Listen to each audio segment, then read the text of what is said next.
રાજ્યમાં ઠંડીમાં આંશિક વધઘટ. રાજ્યમાં સૌથી ઓછું તાપમાન નલિયામાં 9 ડિગ્રી. રાજ્યના 5 શહેરમાં તાપમાનનો પારો 12 ડિગ્રી. કોંગ્રેસના પૂર્વ ધારાસભ્યો ભાજપમાં જોડાશે. જામજોધપુરના પૂર્વ ધારાસભ્ય ચિરાગ કાલરિયા અને બાલકૃષ્ણ પટેલ ભાજપમાં જોડાશે. લોકસભા ચૂંટણી પહેલા ભાજપમાં ભરતી મેળો. સૌરાષ્ટ્ર મધ્ય ગુજરાતના 100થી વધુ સરપંચ સહિત 1500 લોકો ભાજપમાં જોડાશે.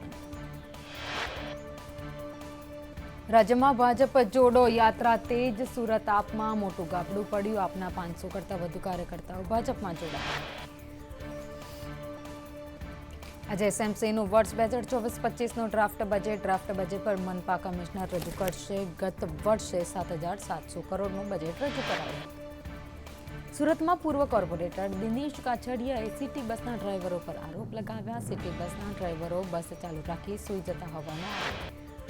મણિપુરમાં ફરી 2 જૂથ વચ્ચે અથડામણ. ઘટનાના થોડા જ કલાકોમાં એક વ્યક્તિનું મોત તો 4 લોકો ઇજાગ્રસ્ત.